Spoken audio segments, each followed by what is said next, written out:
Hello, আমি Rahat Mahmud, 4th ইয়ার medical student, colonel মালিক medical college, Manikganj. আশা করি সকলে সুস্থ আছি। আজকে আমরা একটা নতুন সিরিজ শুরু করতে যাচ্ছি, সেটা হচ্ছে মাইক্রোবায়োলজির জেনারেল ব্যাকটেরিওলজি টপিক্সটা নিয়ে। সো আজকে আমরা যে বিষয়গুলো জানবো সেটা হচ্ছে ব্যাকটেরিয়াল স্ট্রাকচার এবং সাথে আরও কয়েকটা জিনিস। সো শুরু করা যাক। প্রথমে আমরা যেটা দেখতে পাচ্ছি একটা স্লাইড, যেটায় লেখা আছে সেলুলার ওয়ার্ল্ড। আমরা যদি সেলুলার ওয়ার্ল্ড বা কোষীয় জগৎ চিন্তা করি, তার নিউক্লিয়াসের উপর ভিত্তি করে একে দুই ভাগে ভাগ করা যায়। একটা হচ্ছে প্রোক্যারিওটিক আর একটা হচ্ছে ইউক্যারিওটিক। ওকে, এই যে দুইটা ভাগ করা যায়, এই দুইটা ভাগ করা যে বৈশিষ্ট্য আলাদার কারণে ভাগ করা হয়েছে, সেই বৈশিষ্ট্য আলাদাভাবে জানবো কোনটা কি ডিফারেন্স। এই কোশ্চেনটা বা এই টপিকটা আমাদের ভাইবা এবং রিটেনে এসে থাকে, এটা ভালো ইম্পর্টেন্ট। যদি লক্ষ্য করি সেক্ষেত্রে যে ক্যারেক্টারিস্টিক্সগুলোর জন্য ইউক্যারিওটিক ও প্রোক্যারিওটিক আলাদা, সেক্ষেত্রে প্রথমেই যেটা বলতে হবে DNA with a nuclear membrane. DNA এবং ডিএনএর নিউক্লিয়ার যে মেমব্রেন থাকে, এইটা থাকে হচ্ছে ইউক্যারিওটিকে, কিন্তু প্রোক্যারিওটিকে থাকে না। তারপর ডিএনএ অ্যাসোসিয়েটেড উইথ হিস্টোনস, এটা হচ্ছে ইউক্যারিওটিকে থাকে আর হচ্ছে প্রোক্যারিওটিকে থাকে না। তারপর হচ্ছে মাইটোটিক বা মিওসিস যে কোষ বিভাজনটা আছে, সেটা হচ্ছে ইউক্যারিওটিকে হয়, প্রোক্যারিওটিকে হয় না। ক্রোমোজোম নাম্বার হচ্ছে প্রোক্যারিওটিকে একটা, আর আমাদের ইউক্যারিওটিকে হচ্ছে more than one. Membrane bound organelles, যে আমাদের মেমব্রেন বাউন্ড যে অর্গানেলসগুলো, সেগুলো থাকবে হচ্ছে ইউক্যারিওটিকে, প্রোক্যারিওটিকে থাকবে না। তারপর হচ্ছে রাইবোজোমের ক্ষেত্রে আমাদের ইউক্যারিওটিতে হচ্ছে 80S আর প্রোক্যারিওটিকে হচ্ছে 70S। ওকে, দেন হচ্ছে আমাদের সেল ওয়াল কন্টেনিং পেপটাইডোগ্লাইকেন থাকবে হচ্ছে আমাদের প্রোক্যারিওটিকে, বাট ইউক্যারিওটিকে থাকবে না। এরপর হচ্ছে সেল মেমব্রেন কন্টেনিং স্টেরল বা কোলেস্টেরল, যেটা সেটা হচ্ছে থাকে হচ্ছে ইউক্যারিওটিকে, বাট প্রোক্যারিওটিকে থাকে না। ব্যাপারটা বুঝতে পারছি, এটা ভালো ইম্পর্টেন্ট। সো এটা আমাদের জানতে হবে। এরপর যে জিনিসটা পড়বো, যে ব্যাকটেরিয়াল স্ট্রাকচার, লেখা দেখতে পাচ্ছি একটা ব্যাকটেরিয়ার ছবি। এটা হচ্ছে মানে কি, ব্যাকটেরিয়া কি একটা প্রোক্যারিওটিক সেল, ঠিক আছে। এই ব্যাকটেরিয়ার একটা চিত্র দেখতে পাচ্ছি, এখানে অনেক কিছু আছে, পিলি আছে, সেল ওয়াল আছে, ক্যাপসুল আছে, নিউক্লিয়ার আছে, সাইটোপ্লাজম আছে, প্লাজমা মেমব্রেন আছে, ফ্লাজেলা আছে, রাইবোজোম আছে। এই যে ব্যাকটেরিয়াল যে স্ট্রাকচার, এটা নিয়ে আমরা এখন আলোচনা করবো।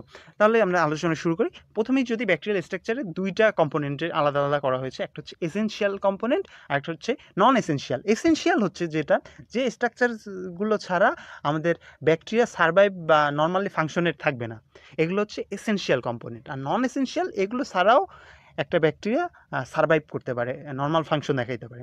তাহলে শুরু করি। দেখা যাচ্ছে যে এসেনশিয়াল কম্পোনেন্টের মধ্যে এই যে বাম সাইডে এটা হচ্ছে এসেনশিয়াল কম্পোনেন্টের পার্ট, আর এই যে ডান সাইডে নন এসেনশিয়াল। এখন এসেনশিয়াল নন এসেনশিয়ালের মধ্যে যদি লক্ষ্য করি, এগুলো মাথায় রাখতে হবে, ভাইবা এবং রিটেন দুইটাই আসে, এই নামগুলো জানতে হবে, একটাও মিস দেওয়া যাবে না, ভেরি ভেরি ইম্পর্টেন্ট। সো প্রথমে আছে সেল ওয়াল, তারপর আছে কি প্লাজমা মেমব্রেন, তারপর কি আছে রাইবোজোম, তারপর আছে নিউক্লিয়েট, তারপর আছে মেসোজোম, তারপর আছে কি আমাদের পেরিপ্লাজম। এই যে আমরা কয়টা দেখতে পাচ্ছি, 6টা। মাথায় রাখতে হবে 6টা থেকে এসেনশিয়াল কম্পোনেন্ট, এটা কিন্তু আমাদের 6টাই বলতে হবে। যদি আমরা 6টা না বলতে পারি, তখন স্যাররা রেগে যাবেন। সেক্ষেত্রে আমাদের নেক্সট কোশ্চেনগুলো এড়িয়ে পড়বে। ওকে, আমাদের জানতে হবে essential component cell wall, plasma membrane, ribosome, nucleoid, mesosome and periplasm. এখন এরপর হচ্ছে নন এসেনশিয়াল। নন এসেনশিয়ালের মধ্যে আছে ক্যাপসুল, পাইলাস বা ফিমরি, ফ্লাজেলাম, স্পোর, প্লাজমিড, গ্রানিউল অ্যান্ড গ্লাইকোক্যালিক্স। এই যে এখানে আছে হচ্ছে 7টা। এই 7টা নন এসেনশিয়াল কম্পোনেন্টও আমাদের বলতে হবে, পরীক্ষায় ধরবি। আমার দেখা যায় যে আমি যে কয়টা পরীক্ষা অ্যাটেন্ড করছি, প্রত্যেকটা পরীক্ষায় আমার এই এসেনশিয়াল নন এসেনশিয়াল কম্পোনেন্টগুলো ধরেছিল। ওকে, এখন এইগুলো, এই যে এসেনশিয়াল নন এসেনশিয়াল কম্পোনেন্টগুলো আমরা ডিটেল জানবো। প্রথমে essential component of bacteria. Essential component of bacteria প্রথমেই আমরা পড়বো হচ্ছে সেল ওয়াল। সেল ওয়াল কি? সেল ওয়াল হচ্ছে আমাদের একটা এসেনশিয়াল কম্পোনেন্ট। এটা হচ্ছে আমরা যদি কেমিক্যাল কম্পোজিট, সেটা প্রথমেই হচ্ছে পেপটাইডোগ্লাইকেন, যেটা হচ্ছে sugar backbone with peptide side chain that are cross linked. এই যে ক্রস লিঙ্ক হিসেবে থাকে, এটা সুগার ব্যাকবোনলি যেটা হয়। সো এটার ফাংশন হচ্ছে আমাদের মেনটেন করা হচ্ছে শেপ অফ দ্য সেল, তারপর গিভ রিজিড সাপোর্ট দিয়ে থাকে, প্রোটেক্ট অ্যাগেনস্ট অসমোটিক প্রেশারের এটা মেনটেন করে, প্রোটেক্ট করে। এবং এইটা site of action of penicillin, cephalosporin and, যেটা হচ্ছে ডিগ্রেড বাই লাইসোজোম, মানে এই যে অ্যান্টিবায়োটিকের সাইট হিসাবে কাজ করে। আবার এটা অনেক সময় হচ্ছে আমাদের লাইসোজোম দ্বারা ডিগ্রেডেটেড হয়। এছাড়া কিছু আছে, যেমন গ্রাম নেগেটিভের ক্ষেত্রে আউটার মেমব্রেন থাকে, সেখানে থাকে হচ্ছে লিপিড এ। ফিগারও যদি লক্ষ্য করি দেখতে পাবো সবগুলো আছে, যে পেপটাইডোগ্লাইকেন আছে, লিপিড এ আছে, টেকোইক অ্যাসিড আছে, এগুলো জানতে হবে। এখন যদি আমরা লিপিড এ হচ্ছে আউটার মেমব্রেন অফ গ্রাম নেগেটিভে থাকে। লিপিড এটা কাজ করে হচ্ছে টক্সিক কম্পোনেন্ট অফ এন্ডোটক্সিনের টক্সিক কম্পোনেন্ট হিসেবে কাজ করে। তারপর হচ্ছে পলিস্যাকারাইডটা হচ্ছে আমাদের হেল্প করে ল্যাব ডায়াগনোসিসের ক্ষেত্রে। এরপর আমরা যদি গ্রাম পজিটিভের সারফেস ফাইবার লক্ষ্য করি, সেক্ষেত্রে আছে টেকোইক অ্যাসিডটা রিয়ালি ইউজ করা হয় ল্যাব ডায়াগনোসিস ক্ষেত্রে। এই যে সেল ওয়াল, এটা আমরা নেক্সট ভিডিওতে সেল ওয়াল ডিটেলসটা জানবো। সেল ওয়াল এবং স্পোরের এই ডিটেলস নিয়ে আলোচনার জন্য, এটার জন্য কম আলোচনা করা হলো। নেক্সট টপিকে যাওয়া যাক। নেক্সট কম্পোনেন্ট কী আছে? নেক্সট কম্পোনেন্ট হচ্ছে প্লাজমা মেমব্রেন। আগের যদি ফিগারটা লক্ষ্য করি, দেখা যাবে যে এই সেল ওয়ালের বাইরের দিকে ভিতরের দিকে যদি আমরা লক্ষ্য করি, সেটা হচ্ছে আমাদের থাকে এই যে সাইটোপ্লাজমিক মেমব্রেন দেখানো হয়েছে।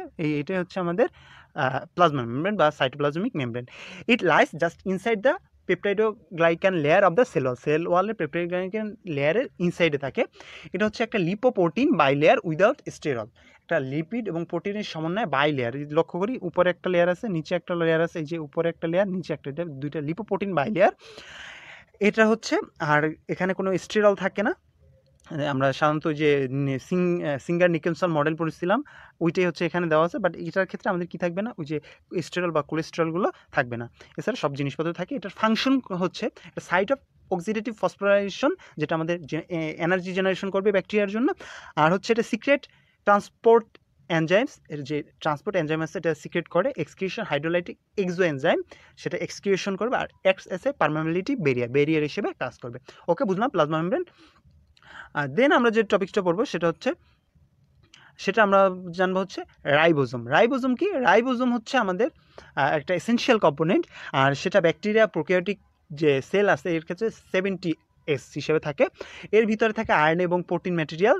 আর এটার রাইবোজোমটা দুইটা সাব ইউনিট থাকে, একটা হচ্ছে 50S আর একটা 30S সাব ইউনিট।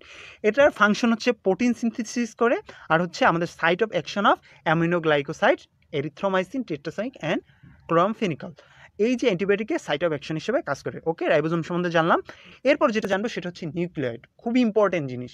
এইটাও ধরে পরীক্ষায় নিউক্লিয়েট কি, এটা কেন নিউক্লিয়েট বলা হয়, সেক্ষেত্রে অ্যান্সারটা হবে এবং a single molecular a single circular molecule of loosely organized DNA lacking a nuclear membrane, nucleolus, mitotic apparatus. আবার যদি বলে এটা একটা হচ্ছে সিঙ্গেল সার্কুলার মলিকুল, মানে গোলাকার মলিকুল, যেটা হচ্ছে লুজলি অর্গানাইজ, ভালোভাবে অর্গানাইজ না। একটা ডিএনএ যেটা হচ্ছে কি থাকবে না, নিউক্লিয়ার মেমব্রেন থাকবে না, নিউক্লিওলাস থাকবে না, আর হচ্ছে মাইটোটিক যে অ্যাপারেটাস, মানে কোষ বিভাজনের জন্য যে জিনিসপত্র দরকার সেগুলো থাকবে না। এটার ফাংশনটা কি? ফাংশনটা হচ্ছে এটা হচ্ছে জেনেটিক ম্যাটেরিয়াল হিসেবে কাজ করে। ওকে, জেনেটিক ম্যাটেরিয়াল। দেন হচ্ছে আমরা কি পড়বো? মেসোজোম হচ্ছে আমাদের কি হিসেবে কাজ করে? মেসোজোমটা হচ্ছে আমাদের একটা এসেনশিয়াল কম্পোনেন্ট, যেটা আমরা ডেফিনিশন যদি বলতে চাই, সেটা invagination of plasma membrane that function as, এটা কী কাজে লাগে? এটা ইনভেজিনেশন অফ প্লাজমা মেমব্রেন, যেটার কাজ হচ্ছে participate in cell division and secretion. যে লক্ষ্য করি এই যে প্লাজমা মেমব্রেন ইনভেজিনেশন হয়েছে, ভিতরের দিকে ঢুকে গিয়ে ইনভেজিনেশন ঘটেছে, এটা হচ্ছে আমাদের মেসোজোম। এটার কাজ হচ্ছে আমাদের সেল ডিভিশন এবং সিক্রেশনে পার্টিসিপেট করা। ওকে, নেক্সট যে টপিকটা পড়বো সেটা হচ্ছে আমাদের পেরিপ্লাজম। এটাই হচ্ছে এসেনশিয়াল কম্পোনেন্ট, শেষ কম্পোনেন্ট। পেরিপ্লাজম হচ্ছে এটার ভলিউম থাকে হচ্ছে 20 to 40 সেল ভলিউমের সমান। 40 সেল ভলিউম, এটা হচ্ছে the space between plasma membrane and outer membrane. যদি লেখে এটা হচ্ছে সাধারণত গ্রাম নেগেটিভে থাকে। আমরা যদি লক্ষ্য করি ফিগারটায় কি দেখতে পাচ্ছি? একটা হচ্ছে প্লাজমা মেমব্রেন, আর হচ্ছে এই যে আউটার মেমব্রেন। এর মাঝখানে যে এই ফাঁকা জায়গাটা আছে, এই যে সাদা ফাঁকা জায়গাটা পেপটাইডোগ্লাইকান লেয়ারের নিচে, এটা হচ্ছে আমাদের পেরিপ্লাজমিক স্পেস বা পেরিপ্লাজম।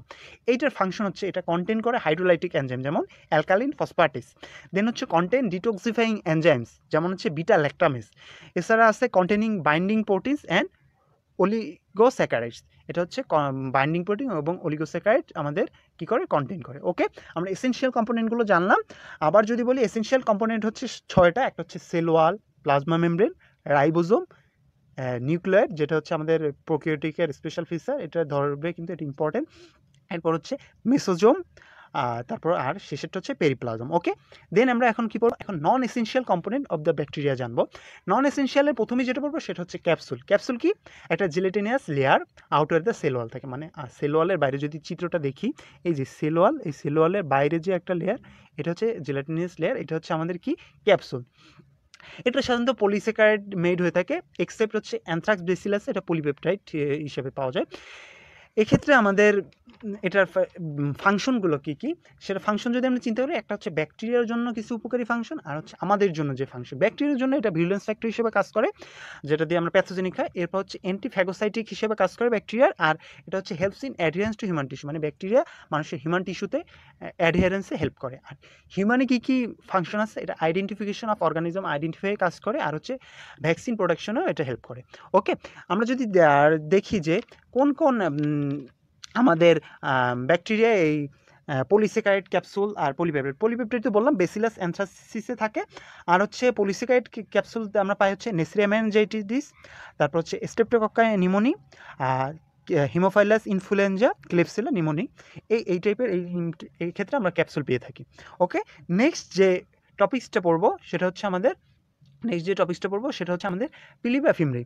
পিলি বা ফিমরি হচ্ছে কি, এটা হচ্ছে hair like filaments that extend from the cell surface থেকে এটা এক্সটেন্ড করে, যেটা হচ্ছে একটা হেয়ার লাইক ফিলামেন্ট।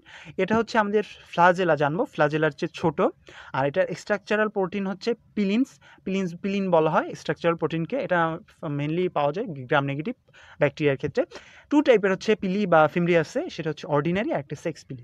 অর্ডিনারি হচ্ছে adherence of symbiotic and pathogenic bacteria host cell মানে হিউম্যানের সাথে বা হোস্ট সেলের সাথে এটা অ্যাডহেরেন্স হেল্প করে। আর সেক্স পিলিটা হচ্ছে attachment of donor and recipient cells in bacterial কনজুগেশনের সময় এটা হচ্ছে কি করে, ট্রান্সফার করবে আমাদের জেনেটিক ম্যাটেরিয়ালস, এই সেক্স পিলিটা। ফাংশনটা যদি দেখি, ট্রান্সফার অফ জেনেটিক ম্যাটেরিয়ালস, এরপর হচ্ছে এটা ভিরুলেন্স ফ্যাক্টর হিসেবে কাজ করে, অ্যান্টিজেনিসিটি আছে, এরপর হচ্ছে এটা ড্রাগ রেসিস্টেন্সে হেল্প করে ব্যাকটেরিয়াকে। ওকে, এই তো জানলাম হচ্ছে আমাদের কি পিলি সম্বন্ধে। পিলি থাকে কিছু ব্যাকটেরিয়ার নাম যদি বলি, সেক্ষেত্রে আছে আমাদের ইকোলাই আছে, ইকোলি, সালমোনেলা, তারপর হচ্ছে শিগেলা, পোটিয়াস, ক্লেবসিলা, এই সকল ব্যাকটেরিয়া আমরা পিলি পেয়ে থাকি। ওকে, দেন যে টপিকটা বলবো সেটা হচ্ছে ফ্লাজেলা। যে বললাম ফ্লাজেলার যে পিলি ছোটো, মানে ফ্লাজেলা বড় থাকে। ফ্লাজেলা কি, এক long filamentous semi rigid whip like structure originating from হচ্ছে cytoplasmic membrane of cell wall and provide motility to the bacteria মোটিলিটিতে হেল্প করে থাকে। এটা হচ্ছে কি একটা লম্বা, মানে লং ফিলামেন্টের মতো সেমি রিজিড না, এটা হচ্ছে সেমি রিজিড হুইপ লাইক চাবুকের মতো একটা স্ট্রাকচার, যেটা হচ্ছে আমাদের সাইটোপ্লাজম থেকে অরিজিনেট করে এটা, এবং ব্যাকটেরিয়া মোটিলিটিতে হেল্প করে। এটা হচ্ছে সাধারণত 4 টাইপের। একটা হচ্ছে মনোট্রিকাস, এক্সাম্পল যদি বলি ভিব্রিও কলেরি, এটা মনোট্রিকাসটা হচ্ছে যে কোনো একটা পোলে হচ্ছে একটা আমাদের থাকবে, আমাদের ফ্লাজেলা থাকবে, আর একটা থাকবে সেক্ষেত্রে। আর হচ্ছে লফোট্রিকাস, উদাহরণ হচ্ছে বার্টোনেলা বেসিলিফর্মিস, সেটা হচ্ছে যে কোনো একটা পোলে আমাদের একগুচ্ছ ফ্লাজেলা থাকবে। তারপরে এমফিট্রিকাস, 2 পলি থাকবে, সেটা হচ্ছে এমফিট্রিকাস, যেমন এক্সাম্পল সুডোমোনাস। তারপর পেরিট্রিকাস, এটা হচ্ছে পুরো একটা ব্যাকটেরিয়ার পুরো চারোপাশ জুড়ে হচ্ছে আমাদের থাকবে, যেমন ইকোলাই, সালমোনেলা। ওকে, নেক্সট যে টপিক্সটা পড়বো সেটা হচ্ছে আমাদের স্পোর। এই যে স্পোর এখন খুবই সংক্ষেপে জানবো, নেক্সট যেদিন আলোচনা করবো সেদিন ডিটেলস জানবো। স্পোর কি, একটা স্মল ডিহাইড্রেটেড মেটাবলিকের কোয়েশিয়েন্ট, মানে মেটাবলিক খুবই কম কাজ করে। দেন হচ্ছে highly heat resistant thick keratin like coat that produce in adverse environmental condition. আমাদের ব্যাকটেরিয়ার ক্ষেত্রে স্পোরটা হচ্ছে অ্যাডভার্স এনভায়রনমেন্ট, প্রতিকূল পরিবেশে তৈরি হয়ে থাকে। এটা হচ্ছে খুবই ছোট, ডিহাইড্রেটেড, মেটাবলিক কোয়েশিয়েন্ট এবং highly heat resistance, thick keratin like coat, একটা কোট যেটা ক্যারাটিন লাইক কোট থাকে। এটা হচ্ছে যদি আমরা বলি কোন কোন ব্যাকটেরিয়ার ক্ষেত্রে আমরা স্পোর পাবো, সেটা হচ্ছে আমাদের ক্লোস্ট্রিডিয়ামের যেগুলো আছে, টিটানি, এরপর অন্যান্য যে এগুলো আছে, এক্ষেত্রে আমরা পেয়ে থাকি। ক্লোস্ট্রিডিয়াম বোটুলিনামের দেখে থাকি, পারফিনজেন্সে দেখে থাকি। এরপর হচ্ছে বেসিলাস, যে আমাদের ব্যাকটেরিয়া আছে, যেমন বেসিলাস অ্যানথ্রাসিস, বেসিলাস সাবটাইলিস। এরপর হচ্ছে স্পোরোসার্সিনা, কোক্সিলে, বার্নিটি, এই সকল ব্যাকটেরিয়ার ক্ষেত্রে আমরা স্পোর দেখে থাকি, বা এগুলো হচ্ছে স্পোর বিয়ারিং ব্যাকটেরিয়া। ওকে, নেক্সট যে স্লাইডটা দেখবো সেটা হচ্ছে আমাদের প্লাজমিড। প্লাজমিড একটা নন এসেনশিয়াল কম্পোনেন্ট অফ ব্যাকটেরিয়া। এটা হচ্ছে কি, এর যদি ডেফিনেশন আকারে বলি, extra chromosomal double standard circular DNA molecules that are capable of replicating independently of the bacterial chromosome, মানে ইন্ডিপেন্ডেন্টলি রেপ্লিকেটেড করতে পারে, যেটা হচ্ছে আমাদের ক্রোমোজোমের বাইরে থাকে একটা গোলাকার ডাবল স্ট্যান্ডার্ড বা ডাবল থাকবে, এটা যদি বলি ডাবল লেয়ারের একটা সার্কুলার ডিএনএ মলিকুল, যেটা হচ্ছে ইন্ডিপেন্ডেন্টলি রেপ্লিকেট করতে পারে। ওকে, এটা হচ্ছে আমরা গ্রাম পজিটিভ নেগেটিভ দুই ব্যাকটেরিয়া দেখতে পারি। এটা মেইনলি ফাংশন যদি বলি ড্রাগ রেসিস্টেন্স করে থাকে। এটা দুই টাইপের আছে, একটা হচ্ছে ট্রান্সমিসেবল আর একটা হচ্ছে নন ট্রান্সমিসেবল। এই যে গোলাকার যে ফিগারটা দেখবে এটা হচ্ছে প্লাজমিডের ফিগার। ট্রান্সমিসেবল যদি বলি সেটা হচ্ছে transfer from cell to cell by conjugation. এটা হচ্ছে আমাদের ট্রান্সমিসেবল যে প্লাজমিড, সেটা হচ্ছে কনজুগেশনের সময় একটা সেল থেকে আরেকটা সেলে চলে যায়। এটা হচ্ছে জিন কন্টেন্ট করে for synthesis of sex pili and enzyme এবং সেক্স পেলি সিনথেসিসের জন্য এটা জিন কন্টেন্ট করে। ওকে, আর হচ্ছে আরেকটা আছে নন ট্রান্সমিসেবলটা হচ্ছে আমাদের ততটা ইম্পর্টেন্ট না। আর যদি ফাংশন হিসাবে বলি, এটা ড্রাগ রেজিস্ট্যান্স করে, আমাদের যে সেক্স পিলি সিনথেসিসে হেল্প করে, এনজাইম সিনথেসিসে জিন কোড করে। এই তো, এছাড়া হচ্ছে আমাদের কি করবেন, আরও অনেক ট্রান্সপোর্ট প্রোটিনও এনকোড করে জিনের মাধ্যমে। ওকে, নেক্সট যে পড়বো সেটা হচ্ছে গ্লাইকোক্যালিক্স। খুবই একটা এটা ইম্পর্টেন্ট জিনিস, এটা ধরে অনেক সময়। গ্লাইকোক্যালিক্স কি? এটা হচ্ছে অ্যামরফাস। অ্যামরফাস মানে হচ্ছে, অ্যামরফাস বলতে হচ্ছে এটা নির্দিষ্ট কোনো স্ট্রাকচার নেই, এটার স্ট্রাকচারটা হবে হচ্ছে lacking of A clear structure, এই জন্য কোনো ফিগার দিতে পারিনি। এটা কোনো নির্দিষ্ট থাকে না, এটা হচ্ছে পলিস্যাকারাইড কোড হিসাবে থাকে, যেটা হচ্ছে লুজলি বাউন্ডেড। এটা হচ্ছে ক্যাপসুল, আর এটার মধ্যে পার্থক্য হচ্ছে ক্যাপসুল হচ্ছে ক্লোজলি বা খুব টাইটলি বাউন্ডেড থাকে, বাট গ্লাইকোক্যালিক্সটা হচ্ছে আমাদের খুব লুজলি বাউন্ড থাকে। এটা হচ্ছে সব ব্যাকটেরিয়া, যে সকল ব্যাকটেরিয়া কন্টেন্ট করে, তার মধ্যে যদি বলি স্টেফিলোকক্কাস, এপিডার্মিডিস, সুডোমোনাস অ্যারোজেনোসা, এই সকল ব্যাকটেরিয়া আমরা পেয়ে থাকি। এটা যদি ফাংশন বলি সেক্ষেত্রে হচ্ছে এটা অ্যাডিয়ারেন্স অফ ব্যাকটেরিয়াতে হেল্প করে, mediate adherence of bacteria of various structure, যেমন skin, heart valve, catheter, teeth, যে ডেন্টাল ক্যারিস বা ডেন্টাল প্লাক ফর্মে এই গ্লাইকোক্যালিক্সটা ওই সকল ব্যাকটেরিয়া হেল্প করে। এছাড়া হচ্ছে আমাদের এপিডার্মিডিস, এটার মাধ্যমে এন্ডোকার্ডাইটিস করে। তারপর হচ্ছে সুডোমোনাস অ্যারোজিনোসা হচ্ছে সিস্টিক ফিব্রোসিস পেশেন্টের ক্ষেত্রে ব্রিলিয়েন্স ফ্যাক্টর হিসেবে কাজ করে। এই তো, দেন যে লাস্ট যে নন এসেনশিয়াল কম্পোনেন্ট পড়বে সেটা হচ্ছে গ্র্যানিউলস। এটা হচ্ছে আমাদের সাইটোপ্লাজমে পেয়ে থাকি। এটা মেনলি গ্লাইকোজেন, লিপিড এবং পলিফসফেট দিয়ে তৈরি। যদি এক্সাম্পল হিসাবে বলি, এটা মেটাক্রোমাটিক গ্র্যানুল অফ কর্নিব্যাকটেরিয়াম ডিপথিরিতে দেখতে পাই, এমন অনেক ব্যাকটেরিয়াতে আছে, উদাহরণ জাস্ট একটা বললাম। এটা যদি ফাংশন বলি সেক্ষেত্রে হচ্ছে এটা নিউট্রিয়েন্ট স্টোর করে এবং এটা হেল্প করে হচ্ছে ল্যাব ডায়াগনোসিস, যেমন স্টেইন ডাই দিয়ে এটা স্টেইন করা যায়, ফলে এটা আমাদের ল্যাব ডায়াগনোসিস হেল্প করে। ফিগারেও দেখতে পাচ্ছি যে স্টোরেজ গ্র্যানুলস, যে গ্র্যানুলস দেখানো হয়েছে এটাই। তাহলে আমরা যদি মূল সামারাইজ করি নন এসেনশিয়াল কম্পোনেন্ট, সেখানে নন এসেনশিয়াল কম্পোনেন্ট হিসেবে আমরা দেখতে পাচ্ছি কী কী দেখতে পাচ্ছি হচ্ছে ফার্স্টে ক্যাপসুল, তারপর পিলি, তারপর হচ্ছে ফ্লাজেলাম, স্পোর, তারপর হচ্ছে প্লাজমিড, তারপর গ্রানিউল, এবং শেষে গ্লাইকোক্যালিক্স। ওকে, এই তো ছিল হচ্ছে আমাদের এসেনশিয়াল এবং নন এসেনশিয়াল কম্পোনেন্ট অফ ব্যাকটেরিয়া নিয়ে আলোচনা। ওকে, কতটুকু বুঝাইতে পারছি জানি না, বাট বোঝানোর চেষ্টা করছি। এটা দেখলে অনেকেরই হেল্প হবে, কারণ অনেকেই আমরা না বুঝে জাস্ট দু একটা জিনিস মুখস্থ করেই এটা পার করতে যাই। আসলে আমাদের মাইক্রোবায়োলজি জানা বা জেনারেল ব্যাকটেরিওলজি না জানলে আমরা ব্যাকটেরিওলজি যে সিস্টেমিক ব্যাকটেরিয়া ভালোভাবে বুঝতে পারবো না। ওকে, নেক্সট ক্লাসে আমরা হচ্ছে আলোচনা করব হচ্ছে আমাদের সেল ওয়াল, গ্রাম পজিটিভ গ্রাম নেগেটিভে আলাদাভাবে ডিটেলস বুঝবে, এবং স্পোর কীভাবে ফর্মেশন হয়, জার্মিনেশন হয়, আবার কীভাবে এটার কী কী লেয়ার আছে, এই সম্বন্ধে আমরা ডিটেলস নেক্সট ক্লাসে জানতে পারবো। ওকে, থ্যাংক ইউ, ভালো থাকবেন সবাই।